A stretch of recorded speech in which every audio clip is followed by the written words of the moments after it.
నమస్తే, welcome to great Andhra. మనతో పాటు ఉన్నారు సీనియర్ పొలిటికల్ అనలిస్ట్ జిఆర్ మహర్షి గారు. నమస్తే సార్. నమస్తే అమ్మా. సార్, గతంలో వైసీపీ ప్రభుత్వం ఉన్నప్పుడు రైతులకి ఎప్పుడైనా ఏమన్నా ఎలాంటి విపత్తులన్నా రావచ్చు. ఆ సందర్భాల్లో ఉపయోగపడేవి మామూలు మనుషులకి, మనకి ఇంటింటికి, ఫ్యామిలీస్కైనా ఒక బీమా ఉంటే ఏంటంటే ఆదుకుంటుంది అని. అలాగా రైతులకి ఆయన ఆ బీమాని కంటిన్యూ చేస్తూ వచ్చారు. కానీ కూటమి ప్రభుత్వం వచ్చిన తర్వాత చంద్రబాబు నాయుడు గారు మాత్రం దాన్ని అటకెక్కించేశారు. సో దానివల్ల ఏంటంటే వారికి ఏ రకంగానూ అది దీని లిస్ట్ కూడా వచ్చింది. అంటే మొత్తానికి బీమా సంస్థలు ఏంటంటే బ్లాక్ లిస్ట్లో పెట్టేశాయి. వారికి ఏ రకంగానూ ఉపయోగపడదు మరి ఇంకా. సో ఒక ఉన్న ఆదరువుని కూడా నరికేసినట్లు చేయడం వల్ల దానికి చెడ్డ పేరు తప్పితే చంద్రబాబు నాయుడు గారికి వచ్చిన లాభం ఏంటి? చంద్రబాబు గారు తన ప్రతి టర్మ్లోనూ కూడా రైతుల దగ్గర ఎందుకో వ్యతిరేక అయిపోతారు ఆయన. అంటే రైతులు కూడా కార్పొరేట్ స్థాయిలో ఆలోచించాలనేది ఆయన ఉద్దేశమే మనకు తెలియదు. కానీ రైతులు, సాధారణమైన రైతులంతా ఎలా ఆలోచిస్తారు? తమ పంట వేసాము, దిగుబడి వచ్చిందా లేదా, తమకు ఏదైనా ప్రకృతి విపత్తులు వస్తే ప్రభుత్వం కాపాడిందా, ఎంతో కొంత ఆదుకుందా లేదా, అంతే కదా ఆలోచిస్తారు. ఇప్పుడు సాక్షిలో వచ్చిన ఒక కథనం ప్రకారం ఏంటంటే, పాత బకాయిలు చెల్లించకపోవడంతో బీమాకు నో అన్నారు. గద్దెనెక్కగానే ఉచిత పంటల బీమాను అటకెక్కించిన చంద్రబాబు సర్కార్ రైతులకు 3,500 కోట్లకు పైగా బీమా ఎగనామం.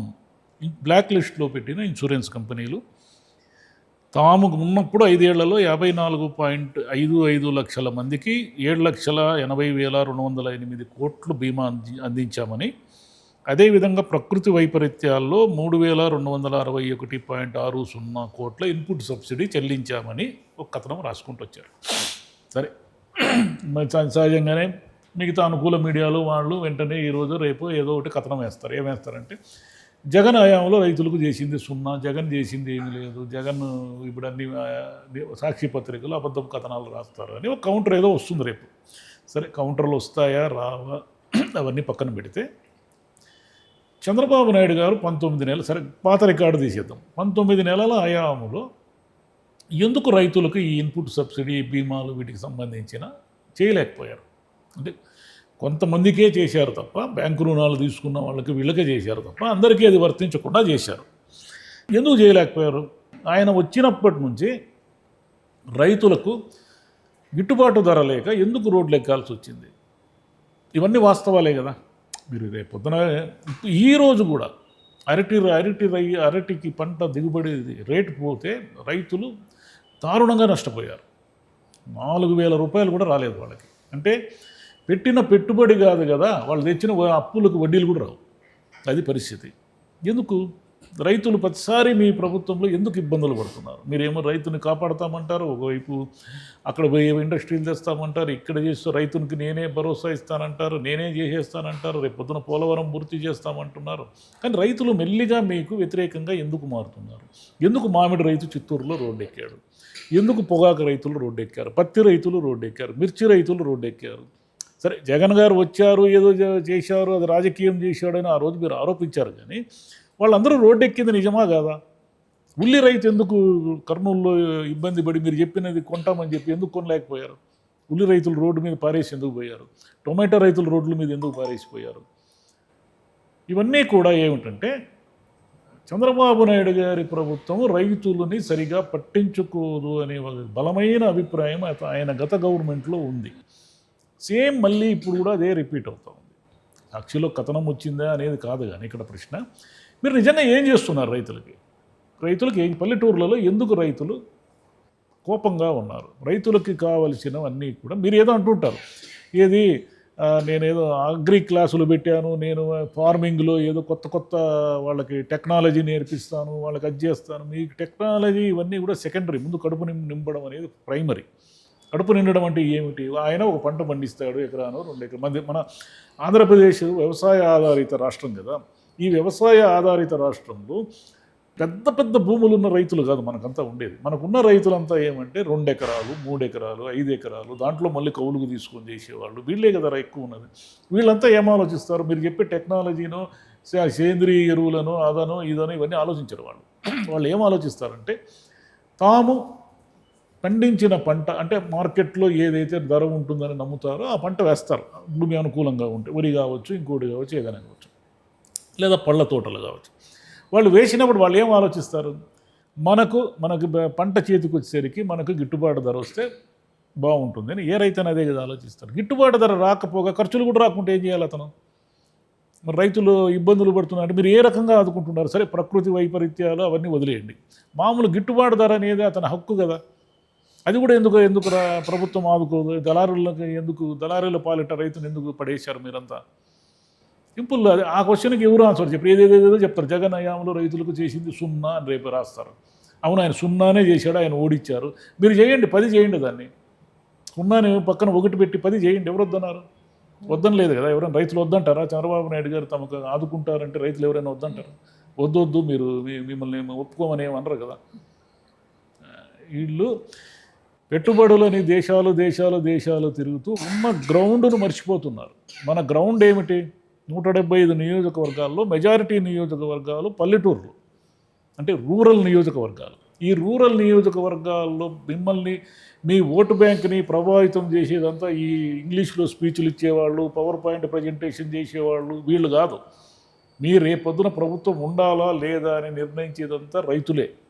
రైతులు, కార్మికులు, కూలోళ్ళు వీళ్ళే మెజారిటీ జనం. వీళ్ళే నిర్ణయిస్తారు ప్రభుత్వం ఉండాలా అక్కర్లేదనేది. ఎలైట్ సెక్షను, ఇంటలెక్చువల్ సెక్షను వీళ్ళంతా ఊరికి మాట్లాడతారు, మహా అయితే ఒక ఓటు వేస్తారు. కానీ వీళ్ళు ఊర్లు వ్యతిరేకంగా ఓట్లు వేస్తారు. కాబట్టి వీళ్ళని చూసుకోకుండా మీరు ఎంతసేపు అమరావతిలో ఫ్యాక్టరీలు పెడుతున్నాము, అమరావతిలో పరిశ్రమలు పెడుతున్నాము అని అంటున్నారు.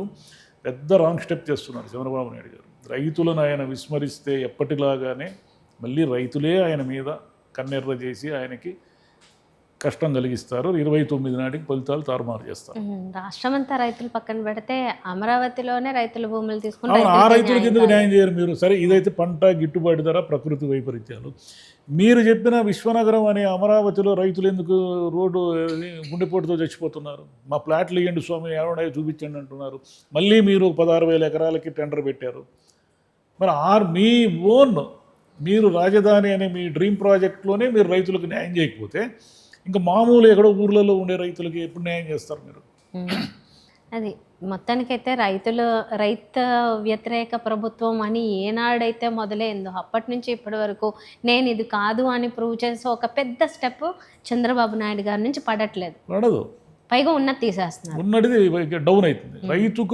రైతు నేస్తాం నాకు ఎవరు వద్దు, సాఫ్ట్వేర్ వద్దు, హార్డ్వేర్ వద్దు, ఏమొద్దు, ఫస్ట్ ప్రియారిటీ రైతు అని ఆయన చెప్పమనండి, చాలా మార్పులు వస్తాయి. ఎక్కడ చెప్తారు? ఆయనకి ఎంతసేపు ఆయన సింగపూరు, డావోసు అది ఇది అనుకుంటూ ఉంటారు. రైట్. సో మొత్తంగా ఏంటంటే రైతులు ఆ రాజధాని ప్రాంతంలో ఏదో నిరసనలు కొన్ని ఏవో తెలియజేసి వాళ్ళ గళాన్ని వినిపించడం ద్వారా పోనీ అక్కడన్నా ఏమన్నా యాక్షన్ తీసుకునే అవకాశాలు కొద్దో గొప్ప ఉన్నాయి అనుకుందాం. కానీ ఇటువంటివి ఏంటంటే అలా ఒక గ్రూపుగా వచ్చి అడగడానికి దీనికి అయితే అంత ఎక్కువ సాహసం చేసే అవకాశం ఉండదు. అవకాశాలు చాలా తక్కువ ఉంటాయి. మరి రైతు సంఘాలు ఏమన్నా పట్టించుకుని కొంచెం దానికి ఇది వరకు చేశారు కదా గత ప్రభుత్వంలో, ఇప్పుడు ఏమన్నా కంటిన్యూ చేయండి అని అడిగితే ఏమన్నా కదులుతారా? రైతులు గ్రామీణ ప్రాంతంలో రకరకాలుగా, ఒక రకంగా చెప్పాలంటే సామాజికంగా కానీ ఇవంతా కూడా వాళ్ళకంత చీలిపోయి ఉంటారు. వాళ్ళకంత సామూహిక శక్తి ఉండదు. అంటే ఒక ఉద్యమాలను నిర్మించి, ఇప్పుడు ఢిల్లీలో ఎలాగైతే పంజాబ్ రైతులు ఉద్యమాలు చేశారో అలా ఆంధ్రప్రదేశ్ లాంటి రాష్ట్రంలో రైతులు ఒక ఉద్యమాన్ని నిర్మించే పరిస్థితుల్లో ఉండరు. వాళ్ళు ఏమున్నా వాళ్ళ బాధను ఎవరికి చెప్పుకోలేరు. ఎవరు చెప్పుకుంటారు? వాళ్ళే చూసుకుంటారు. వాళ్ళు ఎమ్మెల్యేలు పట్టించుకోరు, వాళ్ళ దందాలో వాళ్ళు ఉన్నారు. మరి ఏం చేస్తారు వాళ్ళు? కాబట్టి వాళ్ళు మనసులో బాధ పెట్టుకొని 5 ఏళ్ల తర్వాత చూపిస్తారు. వాళ్ళు ఉద్యమం చేయలేరు, స్ట్రైకులు చేయలేరు, రోడ్డు ఎక్కలేరు. మహా అయితే తమ పండించిన పంటను ఒక రకమైన నిరసనతో రోడ్డు మీద పారేసిపోతారు. నిరసన అది. రోడ్డు మీద పారేసినంత మాత్రాన వాళ్ళకి ఏమి న్యాయం జరగదు, వాళ్ళకి తెలుసు ఆ విషయం. కాబట్టి రైతును బాగా గమనించుకోకపోతే, ముఖ్యంగా ఆంధ్రప్రదేశ్ లాంటి రాష్ట్రంలో అన్ని రాజకీయ పార్టీలకి వాళ్ళు గుణపాఠం చెప్తారు. వాళ్ళు పాఠం చెప్పకుండా ఏ టర్ము వాళ్ళు వదిలిందే లేదు, ఎవరిని వదిలింది లేదు. రైతులు చాలా జాగ్రత్తగా ఉంటారు. వాళ్ళు ఎవరినో ఏమనరు, వాళ్ళు ఏమి తిట్టరు, కొట్టరు, నిరసన చేయరు, ఉద్యమాలు చేయరు. కానీ సందర్భం వచ్చినప్పుడు వాళ్ళు ఏంటో చూపిస్తారు. రైట్. అందరికంటే అది బాగా రుచి చూసిన చంద్రబాబు గారికి బాగా తెలుసు. ప్రతిసారి ఆయన ఓడిపోయిన ప్రతిసారి రైతులు ఆయనకి మెజారిటీ రైతాంగం వ్యతిరేకమైంది. Right sir, thank you.